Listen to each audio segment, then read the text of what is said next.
ভাগ্য আসলে কখন কোথায় নিয়ে দাঁড়া করাবে সেটা আসলে কেউ জানে না, সেটা একমাত্র আল্লাহ পাকই জানে। তো আমি কখনো স্বপ্ন ভাবি নাই যে এই যে পদ্মা ডায়াগনস্টিক সেন্টার এখানে আমি আসবো কোনোদিন, বা এখানে এই জায়গাটা আমি কোনোদিন চিন্তামও না বা শুনছি, কিন্তু আমি কখনো আসি নাই। তো যাই হোক, আল্লাহ পাকের যা করে আল বান্দার মঙ্গলের জন্য করে। হ্যালো এভরিওয়ান, আসসালামু আলাইকুম। সবাই কেমন আছেন? যে যেখানে আছেন সবাই ভালো আছেন আশা করি। আমরা আল্লাহর রহমতে আমরাও ভালো আছি। তো এই তো তো এখন সকাল সকাল ভোর 7টা বাজে চলে আসলাম আপনার ভাই আর আমি রিপোর্টটা নিতে। কারণ যেহেতু আপনাদের ভাই আর আবার অফিস আছে, সে আমাকে রিপোর্টটা দিয়ে বুঝা নিয়ে তারপর আমাকে রিক্সা উঠাই দেবে, সে অফিসে চলে যাবে। কারণ তার অফিস হলো বাড়ি ধারা, সেখানে যেতে অনেক জ্যাম হয়, তাই একটু সকাল সকাল বের হয়েছি। তো বের হয়ে দেখি এত সিরিয়াল।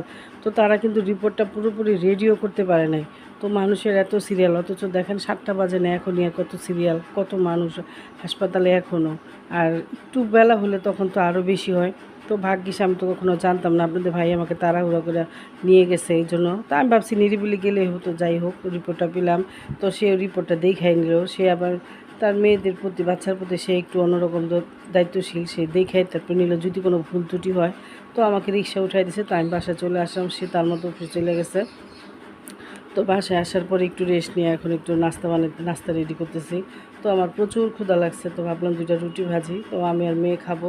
তো মেয়ে এখনও ঘুমাইতেছে, আমি খাবো এখন। তো একটু কাজও আছে, যেহেতু গতকালকে আপনাদের ভাইয়া মাছ আনছে, সেই মাছ আমি ওইভাবেই রেখে দিচ্ছি ডিপে। তো এখন মাছগুলিও বের করে একটু পরিষ্কার করে বক্সে রেখে দিতে হবে। তো এই তো আমি এখন নাস্তা সাথে নিচ্ছি একটা ডিম পোস্ট। তো যাই হোক, ছোটো মেয়ে অসুস্থ, সেটা আপনারা দেখলেই পারলেন এর আগের ভিডিওতে। তো এই তো ও হঠাৎ করে একটু অসুস্থ হয়েছে। তো আজকে রিপোর্ট নিয়ে আসলাম, তো ডাক্তারকে দেখালে তারপর জানা যাবে, বোঝা যাবে যে আসলে কী হয়েছে। তো আসলে অসুস্থ ও, একটু এমনিতে একটু দুর্বল। তো যাই হোক, দেখি আল্লাহ পাক কী করে, ভাগ্যে কী রাখছে। তো এই তো মাছগুলো এখন ধুয়ে নেব। তো বড় একটা পাঙ্গাস মাছ সে কাইটাই নিয়ে আসছিলো, তো আমি শুধু একটু ধুয়েটে রাখবো। তো বিপদের উপরে বিপদ, তো একটু রান্নাবান্না তাড়াতাড়ি শেষ করবো আজকে সকাল সকালই। তো এই তো করলা ভাজি করব। তো আমার মেজো ভাইয়ের বড় এরকম মেরুদণ্ডের হাড়ের ভিতরে টিউমার হয়েছে, তো এই এখন তারও দেখতে যাওয়া উচিত। এখানে আমারও এই বিপদ, কারণ যদি আমি এখন আজকে যদি না যাই, তাহলে আমি আবার এই সপ্তাহের ভিতরে যেতে পারবো না, কারণ নিহারে নিয়ে একটু ঝামেলা আছে, দৌড়াদৌড়ি পেরেশানির ব্যাপার আছে। তো ভাবলাম আজকেই যাবো। তো এই জন্য রান্নাবাড়া শেষ করে, আর যেহেতু গ্যাসও থাকে না, গ্যাসেরও একটু সমস্যা, তো রান্নাবাড়া করতে করতে দেখি হঠাৎ করে নেমে গেছে গ্যাস। তো রান্না করবো পাঙ্গাস মাছটা ভুনা করবো, করলা ভাজিটা হয়ে গেছে। তো এই তো করলা ভাজিটা সুন্দর করে লাল লাল করে করছি, আর কিছু করবো না। আর এই তো মাছটা ভুনা করছি। তো ধনিয়া পাতা দেওয়ার সময় আপনাদের সাথে শেয়ার করতে খেয়াল ছিল না, তো কালারটা কিন্তু খুবই সুন্দর হয়েছে। আর পাঙ্গাস মাছ ভুনাটা আমাদের নিয়ে খুব পছন্দ করে, এটা ওরই খুব পছন্দ। আমার হঠাৎ করে খুব ঠান্ডা লাগছে। তো এই তো সব বিপদ একসাথে। তো যাইতেছে এখন ভাইয়ের বাসায়। ভাইয়ের বাসা হলো রায়েরবাগ কদমতলি। তো বাসা থেকে বেরিয়েছি, ফুটা ফুটা বৃষ্টি পড়তেছে। যখন গাড়ি তুলছি তখন প্রচুর বৃষ্টি, তো দেখেন কীভাবে বৃষ্টি নামতেছে। তো যত কষ্টই হোক, কিন্তু আমার আজকে যাইতেই হইব, কারণ আমি আজকে না গেলে আর যাইতে পারবো না। আর এখন তো কেউ যায় না, কারণ কি আমাদের ঢাকা বড় বোন গ্রামে চলে গেছে, ছোটো ভাইরে থাকে, আর এই মেজো ভাই। তো এখন আমি না গেলেই না আর কি। তো মাও অসুস্থ, কিছুদিন আগে আমার মারও চোখ অপারেশন হয়েছে।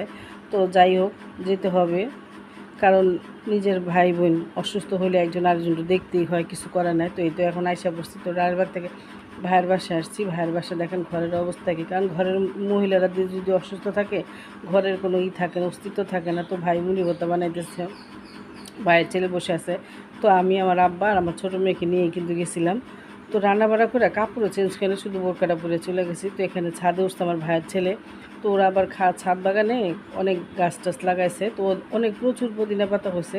তো আমার ভাইয়ের বউ বলতেছে, আপা কিছু পুদিনা পাতার গাছ নিয়ে যান। তো সেই জন্য ওরা ছাদে গেছে কিছু গাছ আনার জন্য। তো গাছ নিয়ে যাবো, দেখি লাগালে, কারণ পুদিনা পাতা থাকলে না অনেক সময় ভালোই লাগে, একটু অনেক কিছুতে লাগে পুদিনা পাতা। তো বললাম দিয়ে দাও কয়টা। তো গাছটা নিয়ে আসছি, গাছটা নিয়ে এসেছি, কিন্তু এখনও গাছটার কিছু করা হয়নি।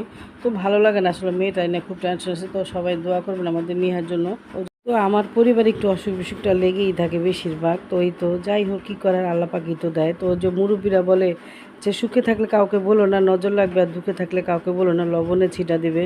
তো কিছু করার নেই, অনেকে বলতেই পারে যে এত অসুস্থ কেন হয়। তো আল্লাহ পাকই তো, অসুখটা তো আল্লাহই নাকি একটা নিয়ামত।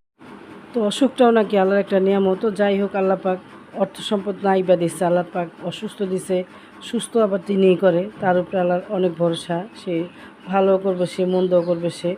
তো অনেক বছর পর ভাইয়ের বাসার থেকে আসলাম, তো বিদায় নিয়ে গেলাম। আজকের ভিডিও শেষ করলাম। সবাই ভালো থাকবেন, সুস্থ থাকবেন। আল্লাহ।